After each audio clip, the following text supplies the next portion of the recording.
नमस्कार दोस्तों, रोजगार साथी पर आपका स्वागत है। अटल बिहारी वाजपेयी मेडिकल यूनिवर्सिटी ने जो बीएससी नर्सिंग का एंट्रेंस एग्ज़ाम कराया था, सी नेट एग्ज़ाम कराया था, उसकी फर्स्ट राउंड की काउंसलिंग के लिए ऑनलाइन रजिस्ट्रेशन चल रहे हैं।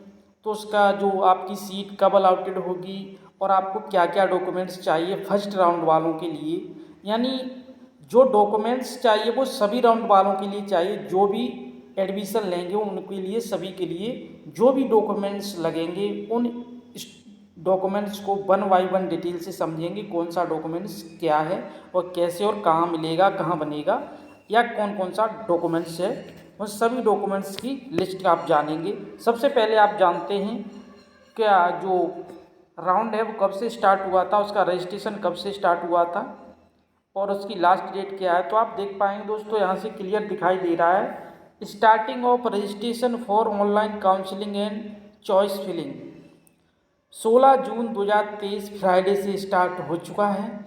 अगर इसकी एंड की बात की जाए तो यहाँ से देख पाएंगे and of registration for online counselling 21/6/2023 यानी 11:59 पर बंद हो जाएगा। यानी कहने का मतलब रात को 21 तारीख को रात को 11:59 पर बंद हो जाएगी, यानी end of registration for online counselling. उसके बाद जो आपकी end of choice filling, end of जो आपकी चॉइस फिलिंग की जो लास्ट डेट है वो क्या है, 22/6/2023, ये भी 11:59 PM।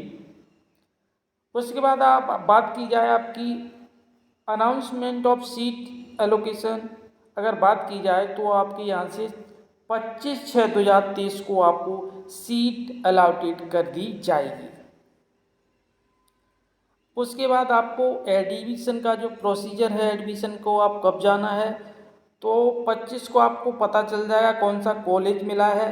तो उसके बाद आपको यहाँ से आप देख पाएंगे एडमिशन प्रोसेस के लिए आपको जाना है 26/6/2023 मंडे से 5/7/2023 यानी 5 जुलाई 2023 तक आपको यहाँ 5 बजे तक, यहाँ लिखा है शाम 5 बजे तक, 5 PM लिखा है तक एडमिशन के लिए उस कॉलेज में आप जा सकते हैं जहाँ जो कॉलेज आपको काउंसलिंग में मिला है।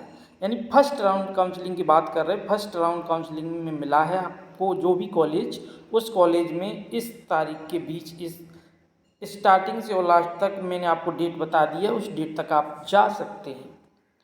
अब मैं आपको डॉक्यूमेंट्स की लिस्ट बताता हूँ क्या क्या डॉक्यूमेंट्स हैं। काफ़ी स्टूडेंट्स कमेंट कर रहे थे सर क्या क्या डॉक्यूमेंट्स हैं, तो मैं आपको एक एक करके सारे डॉक्यूमेंट्स डिटेल से बताते हैं।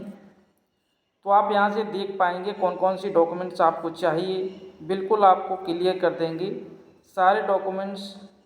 वहाँ आपको लिस्ट है जो भी है वो आपको मैं आपको बता देता हूँ वन बाई वन करके। यूनिवर्सिटी ने भी बिल्कुल क्लियर करके लिखा है, जो भी यहाँ से आप देख पाएंगे लिखा है, स्पष्ट क्लियर लिखा है। क्या लिखा है, लिखा है list of self attested 1 set photocopy of document certificate.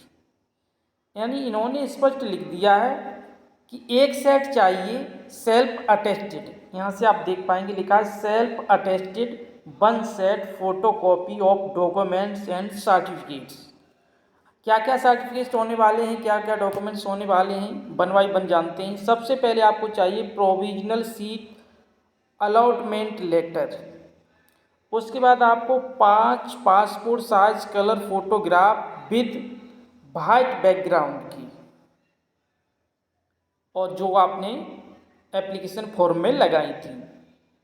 उसके बाद 3rd नंबर पर चाहिए फीस डिपॉजिट की जो स्लिप है, लिखा है 40,000 रुपये आपको फीस डिपॉजिट की स्लिप है, वो भी चाहिए, इसमें स्पष्ट लिखा हुआ है।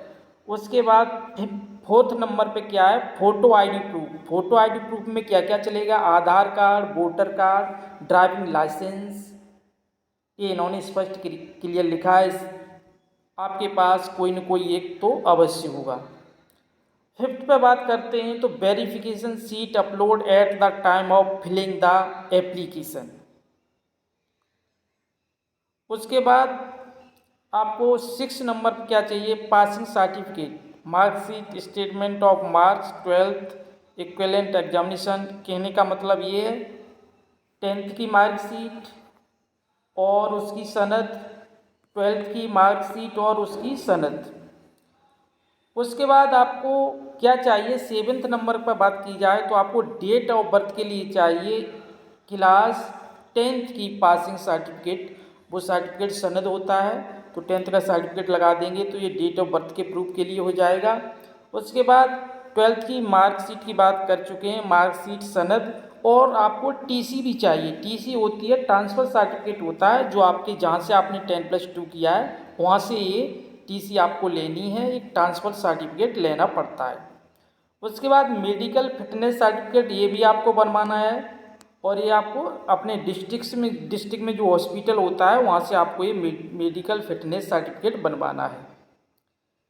उसके बाद अगर आप आरक्षण कैटेगरी के अंतर्गत आते हैं, ये कैटेगरी दी हुई है, अगर आप SC, ST, OBC, EWS इन कैटेगरी से आते हैं, विकलांग और NCC सर्टिफिकेट आपको तब भी छूट मिलेगा। तो आपके पास ये सर्टिफिकेट होना चाहिए। मैं आपको एक बार फिर बता देता हूँ, अगर SC ST हैं तो ये आपको लिखा है तहसील द्वारा आपको कास्ट सर्टिफिकेट चाहिए। अगर OBC और EWS तो ये भी सर्टिफिकेट चाहिए। और आपको ये भी लिखा है, इस पर लिखा है अथॉरिटी इशू आफ्टर 1 अप्रैल 2023, यानी 1 अप्रैल 2023 के बाद का बना होना चाहिए।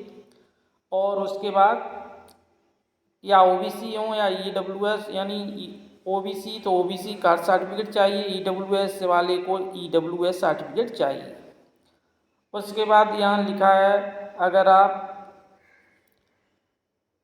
विकलांग कैटेगरी में आती है तो आपका जो विकलांग का सर्टिफिकेट होता है वो होना चाहिए। अगर आप डिपेंडेंट और फ्रीडम फाइटर हैं तो वो होना चाहिए। अगर आप एक्स सर्विसमैन हैं या NCC जो भी किया है वो आपके पास सर्टिफिकेट होना चाहिए। क्योंकि अगर आपके पास जो भी सर्टिफिकेट मांगे गए हैं वो आपके पास सर्टिफिकेट होंगे तभी उस कैटेगरी के अंदर आप माने जाओगे। इस तरीके से ये जानकारी थी। अगर आपको कोई डाउट है तो आप हमें कमेंट कर सकते हैं। पूरा वीडियो देखने के लिए धन्यवाद।